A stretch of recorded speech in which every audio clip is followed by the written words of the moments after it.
things are going well. You have a team, leads are coming in, and because of expansion, things are all over the place, but you still feel like a squirrel. You have squirrel brain. You don't know which direction to go in. And you're like, what should I do today? What should I do tomorrow? Everything feels all over the place. And of course, you've read all the books. You've read EOS.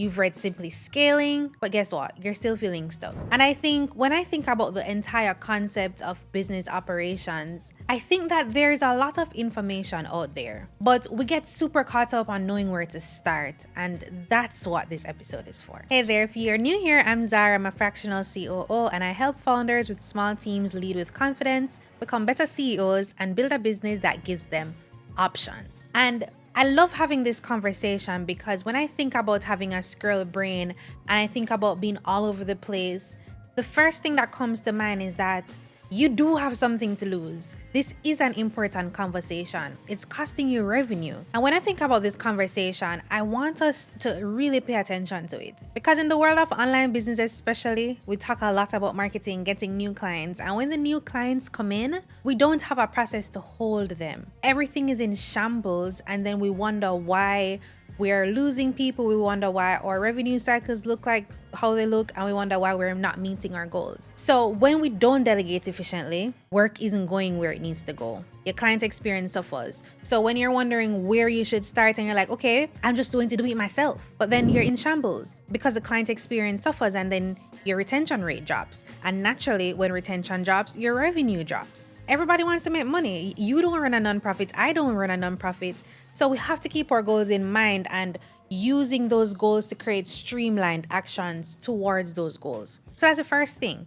It is important. It is important for you to know what you're moving from, what you're moving towards, right? So yes, it's important for you to understand, I have to actually delegate this. No, you cannot do it all by yourself, because guess what? Your job has shifted. You are no longer the person who is the coach, the consultant, the agency owner, the doer, the videographer, the web designer. You now have people, and your role has changed in a way that makes sense for the next level that you're going in. So you're no longer the person who is doing it all. You have people now, you have a small team, and naturally your entire role has shifted. And I call BS on the idea that your business isn't big enough to think of yourself as a CEO or call yourself a CEO. I do think, however, that the nuance in the conversation is that when you have a small business, being a CEO isn't your only role, right? But the sum of the tasks that you do will definitely fall under what a typical CEO does in a larger company.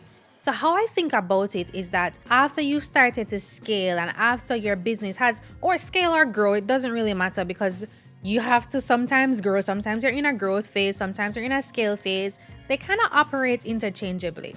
So what I consider the people who are in small businesses, the person who moved from being the doer to now being in charge, I like the word leader, okay? Because you still have some tasks because you're in the doing.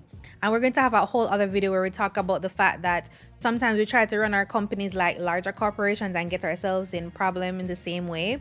But since we're here, you're still a little bit in the doing, and that's okay. I actually am against people who are like, oh, you have to only be a CEO and do all the CEO things. Or why are you spending your time on $20 tasks when you could be charging $200 when you are a $200 task doer? Guys, come on. First of all, you're barely paying yourself.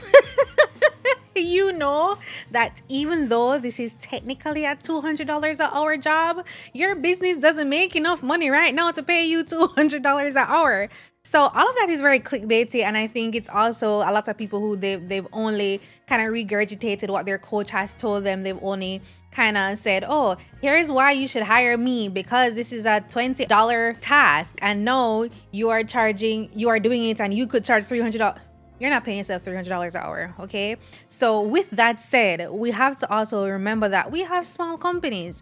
And because we have small companies, a part of your hat is going to be CEO stuff, but then you also will fall into the doer. You will fall into the lead salesperson. You will have to be very close to your marketing. As a matter of fact, I also think that marketing should be the last thing that you hand off.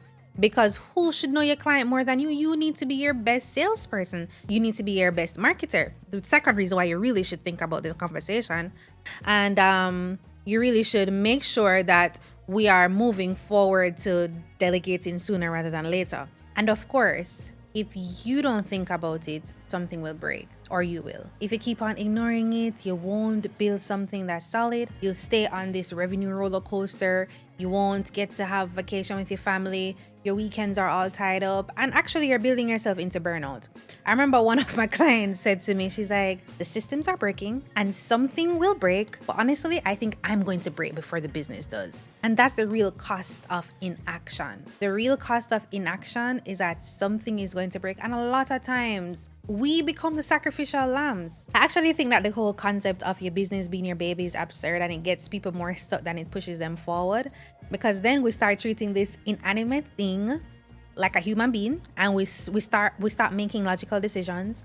We're not neutral about our feelings around actual facts. And then you get so overwhelmed and you don't want to move forward. As I think about this, I think about my client. She doesn't really consider her business her baby, but the point is that when she started working with us, she was making good money. She's a brilliant accountant. She was saving people tons of money in taxes every year. She had team members, great clients, and she was producing great results. But she started feeling friction, and that's when we came in. And immediately, like right off the bat, I saw 3 things. We were going somewhere, but the team didn't really know where we were going. We had no central place for delegation. Everything was super reactive. There was a lot of tech. So there was, I don't even remember all the tech tools. I think she had about 10 or 15 tools in her tech stack, but there were no core systems underneath it. And that's the thing. That's the fight I have to fight every single time in this space. I have to be convincing people every day. Tech is not system. You need systems at your core, and then you add tech tools on top of those systems, and that's why multiple things can do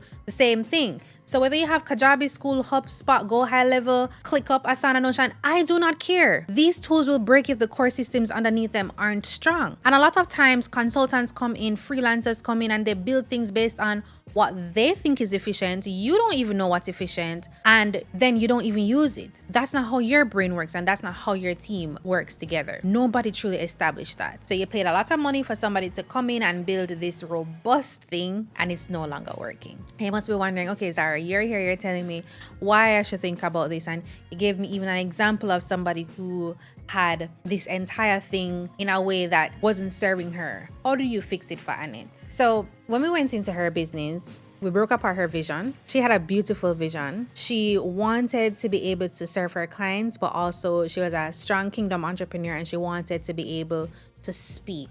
She wanted to be able to leave her business sometimes and build her community of faith-based entrepreneurs, and she wanted to do her speaking engagements. So we did that. We broke apart her mission. We also helped her to simplify her offerings, because when you have simpler offers, it's easier to systemize the business. You can create your frameworks around it. You can train people on it. And also, I personally think it's way easier to sell. Your sales system, it anchors your training systems. It also anchors your team culture. And for me, it's really, really important to be able to be not just clear on your mission, but to have everybody in your team being clear on your mission. So in the end, things worked exactly how we wanted it to work. And when we wrapped up that project, the transformation was very evident. The team got into a project management tool. I think her team was using Asana at the time. And that was really important because we could track work, we could track progress, we could track accountability. We had team members who were working full-time who we had no idea what they were doing. They also didn't have any idea what they were doing. And now we had routines and rhythms in place that made sense. Systems, we had systems at baseline. Now we have database management for client reporting.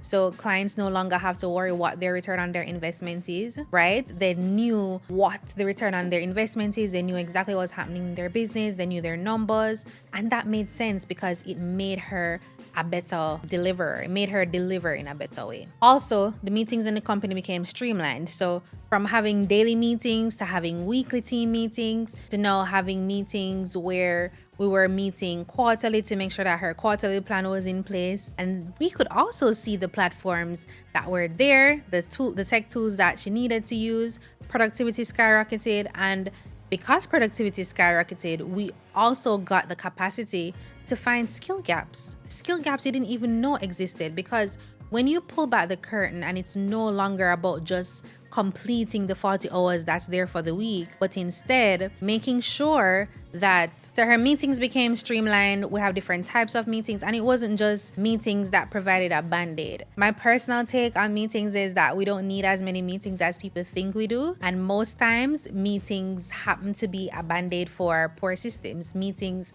happen to be a band-aid for people who do not know how to communicate. Meetings become band-aid for people who refuse to actually update the tools that we have available. And I think especially if you're in a especially if you run a small business, there is no reason for you to be meeting more than once a week. When you read these big business books, they tell you, oh, you need to have this type of meeting and that type. How are you going to be meeting with 3 people multiple times a week? That just doesn't make any sense. You need to have systems that can hold expectations, and you need to be clear on your expectations. Get better. And I won't kid you, like when you're just starting out and you need to kind of get in a rhythm, somebody's new, you're learning each other and how each other operates. I understand that. But if you're not in a brick and mortar, trust me, your team members do not want to see you every day. You're supposed to be able to hand it off. She even had some team members who we shifted into contractors because of what the situation revealed. We were paying less and we were getting more output because I think she was still the main person who was delivering her service. During tax season, when there was an influx, we had SOPs where people could come in and out. The company culture got so strong that people knew exactly what she stood for, and we never had to repeat ourselves. Now, she has an ops manager in-house who knows exactly how to run the business because we built the infrastructure, the core systems, the layers just now go on top of that. Honestly, one of the reasons I love business ops as much as I do is because I genuinely believe that business operations reflect the character of God. And when I read scripture, and I don't see a God who creates randomly, I don't see a God who responds reactively. I see a very intentional God, one who brings order out of chaos, one who establishes structure from the beginning of time before he ever asked something to grow. So obviously, I'm not trying to turn this into a Bible study, but if I go back to Genesis, in the beginning when the earth was formless and empty, before there were animals, before there were people, before Adam was given work to do, there was order established. Light was separated from darkness. Waters were separated from land. He created rhythms, evening and morning. It's first day. And purpose was assigned. And this has always been so fascinating to me. So fascinating to me. And I think it's one of the reasons as the layers go deeper and people are like, I actually do not know where to start. I think we need to start here. We need to start with our personal rhythm. So before I can give you this trick, so many of us want tactics, but let's start with our personal rhythms. Because when God was creating the earth, he didn't begin with multiplication, he began with structure. The earth wasn't filled automatically. The environment was prepared that could sustain what he was about to create. And I think that the pattern of how that fell through and came together makes so much sense. And if you're a Christian entrepreneur and you're watching this and you pray for growth, you pray for more clients, oh Lord, bless me with more revenue, you want a bigger audience, you want all the help, you want a larger team, you want visibility, great opportunities. These are good prayers. I'm not saying no, because we're expected to be stewards and God has entrusted us with good things. But there's another thing I would much rather us ask. Has the business been prepared to carry the weight of the very thing that you prayed for? Because don't get me wrong, I think growth is a gift. God really entrusted us with these big visions. And I'm always grateful when I think about the business that he has given to me to run. But growth without structure is often a burden. A business that automatically goes viral and doubles in revenue without having clear fundamental systems, it's confusion. That's why people think that business owners are scammers. And when you have a team that grows where there is no defined responsibility, they don't know what to do, there are more bottlenecks, and then you get even more annoyed and overwhelmed. So when I think about somebody having more clients without better processes, I just see stress. I just see problems. I don't see freedom. And throughout scripture, I've seen the pattern continue. I see Moses leading the Israelites, and he reaches a point where every decision was flowing through him, and it was like, I'm not about to do that. Every single dispute that landed at his feet, every person was depending on him to solve every problem. And he was like, Jethro was like, no, Moses. He was like, if you continue trying to carry everything yourself, then you're going to be worn out and the people are going to be worn out. So, of course, I can say, go talk to the Father, pray harder, work more hours, work.